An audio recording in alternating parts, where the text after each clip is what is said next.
Hey everyone, welcome back to the CHANNEL. Today we are talking about two Canadian coins that could be worth serious money. These are coins many people still have stored away in jars, drawers, and old collections. We'll be covering the 1965 1-cent coin and the 186719992 commemorative 5-cent coin. Now you might think these are just common old coins, but certain era coins, variety types, and special mintage features can make these worth far more than face value. Some have sold for hundreds and even thousands of dollars at auctions. In this video we'll show you exactly what to look for, how to identify the valuable versions, and how to check your own coins at home. So stay tuned, watch till the end, and you might just discover that you have a rare treasure sitting right in your house. Let's get started. First up, in today's video we are looking at one of the most interesting and widely collected coins in Canadian numismatics, the 1965 1-cent coin of Canada. At first glance this coin might look ordinary because millions of them were made for everyday use, but what most people don't realize is that several rare varieties exist within the 1965 penny series, and these varieties can make your coin worth much more than just 1 cent. Some examples of this penny have sold for high prices, depending on condition and variety, so stay with us till the end. You could discover that you already have a valuable coin hiding in your home. Let's start with a quick background. The 1965 Canada 1-cent coin was minted after the changeover from the earlier Queen Elizabeth II portrait style. On the obverse side you will see the image of Queen Elizabeth to facing right, designed by Arnold Machen. This portrait was introduced in 1965 and used on Canadian coins for several years. On the reverse side of the coin we have the iconic maple leaf twig designed by G. Kruger Gray, which had been in use on Canadian pennies since 1937. The coin is made of 98% copper, which gives it a classic reddish-brown tone when new, but over the years may darken with age. Now here is where things get interesting. The 1965 penny has two major varieties based on the shape of the number 5 in the date. These are known as the pointed 5 and the blunt 5 varieties. On the pointed 5, the tail end of the number is sharp and narrow like a pointed tip. On the blunt 5, the end is more rounded and thicker. Many collectors only discover the difference when examining coins closely. Some types of the pointed 5 variety are much harder to find and therefore more valuable. In addition to the 5 shape, the coin also has beading varieties, small beads and large beads around the edge of the coin. The small beads variety typically pairs with the blunt 5, while the large beads often appear on the pointed 5 variety. The 1965 large beads pointed 5 combination is considered one of the most desirable varieties and can command strong prices among collectors, so make sure you observe your coin's edge details closely when evaluating its variety. Now let's talk about values. In circulated condition, meaning normal pocket wear, most 1965 pennies are worth 5 cents to $1 USD, depending on condition. However, if you have the pointed 5 large beads or any sharply struck high-grade example, the value can increase. In uncirculated grade coins with no wear, fresh from the mint, prices generally start around $5 to $20 USD. Coins graded by professional companies like NGC or PCGS can go even higher. But here is where the real money appears: rare high-grade varieties. A 1965 pointed 5 large beads penny in mint state, 65 plus, a very high condition grade, has been known to sell for $150 to over $600 United States dollars at auctions, depending on beer demand and eye appeal. If the coin is an especially clean specimen with no scratches, spots, or copper discoloration, the value climbs even higher. Some pristine examples in MS66 red have sold for over $1,000 USD. Yes, that is a 1-cent coin worth more than $1,000. So how do you check your coin? First, look at the shape of the 5, pointed or blunt. Next, check the beads around the rim, small or large. Then examine the coin's color and condition. Coins that are bright red are usually more desirable. Avoid cleaning your coin because cleaning removes natural surface and reduces value. Use gentle light to examine details, and if you think your coin looks special, consider showing it to a local coin dealer or grading service. Collectors love the 1965 penny because it is historically important, easy to find in circulation, or old coin jars, yet still contains hidden variety treasure waiting to be discovered. The transition in portrait design marks the beginning of a new era in Canadian coinage, and that makes this coin appealing not only to Canadians but Collectors worldwide. Many people who collected these coins decades ago are now rediscovering them while sorting old savings, and some are pleasantly surprised at how values have increased. This is also a great coin for beginner collectors who are learning how to identify coin varieties. It teaches the basics of examining details, comparing edge beating, recognizing wear levels, and learning grading terms. If you are collecting for investment, look for coins graded MS64, red or higher, especially with the pointed 5 large beads variety. Thank you for watching. If you found this video helpful, please like, share, and subscribe to our channel. We bring you detailed coin value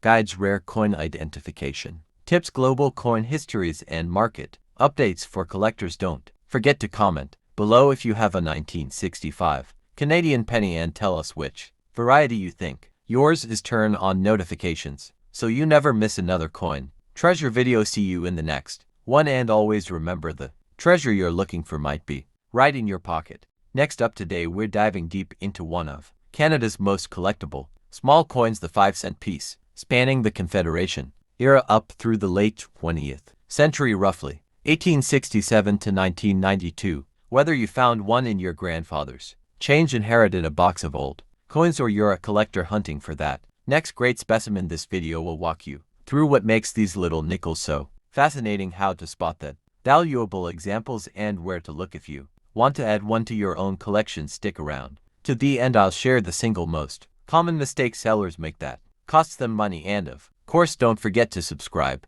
and hit the bell so you never miss a coin deep dive like this. Let's start with a very short history. Over the period from Confederation through the 20th century, the Canadian 5-cent coin went through several design and metal changes, reflecting different monarchs on the obverse and different artistic tastes on the reverse. For collectors, that 125-year window is a goldmine of variety. Portrait changes with each monarch, subtle dye varieties, composition shifts in response to metal markets and wartime needs, and occasionally low mintage years that now command attention. The coin's story also mirrors Canada's own growth. Small changes in portraiture and wording tell you what era you're looking at, and some designs are simply more beloved and therefore more collectible. If you ask how much is my 5-cent coin worth, the short answer is it depends. There are 3 core value drivers: date and rarity, condition, grade, and whether the coin has an unusual error or variety. Condition is huge. An uncirculated example can be worth many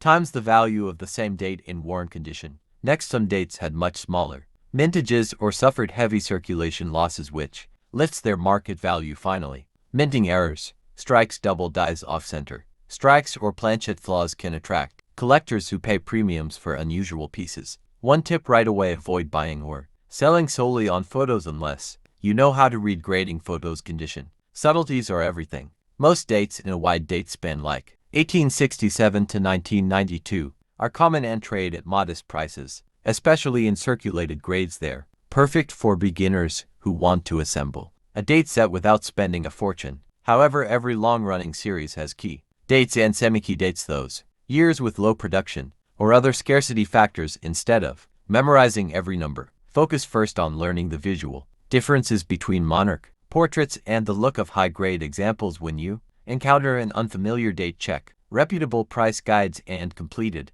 auction sales for that exact date and grade. That's how you separate coins worth a few dollars from those worth significantly more. While I won't read a textbook of metallurgy, it's important to know that composition changes. For example, silver to nickel or nickel to other alloys, and distinct reverse obverse designs are major collecting distinctions. Collectors prize certain metals and designs for historical reasons. For example, wartime composition changes are historically interesting, and some collectors specifically collect by metal or design type. When you pick up a 5-cent coin, check how it feels, weight, and color. Often give a quick hint and then move on to the portrait and reverse detail to place it in the correct era. Those differences matter because they create collecting sub-series inside the larger 1867 to 1990 to run. Grading is the language collectors and dealers use to value coins. Grades run from heavily worn where details are smoothed up to pristine uncirculated pieces.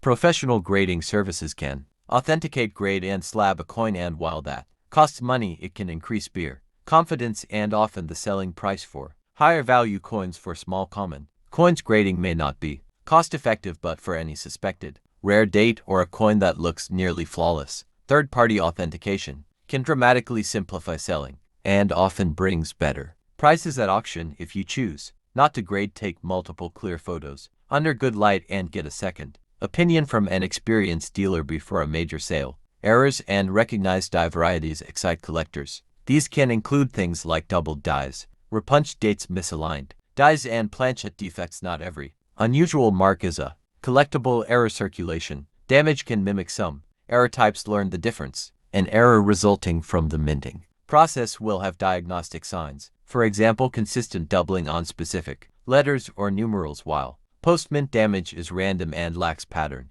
If you think you found an error, document it with macro photos. Avoid cleaning the coin. Never clean collectible coins and get a specialist's opinion verified. Errors can exponentially increase a coin's value. When buying, use reputable dealers' auctions with clear return policies or well-known numismatic forums where experienced members leave feedback. Be wary of too good to be true deals on social media and quick private sales without escrow. Counterfeit or altered coins sometimes appear in those venues when selling. List condition honestly include high-quality photos and compare recent completed auction prices, not just asking prices to set expectations. If you're unsure of a coin's worth, get multiple opinions. One good dealer or auction estimate beats guessing and being underpaid.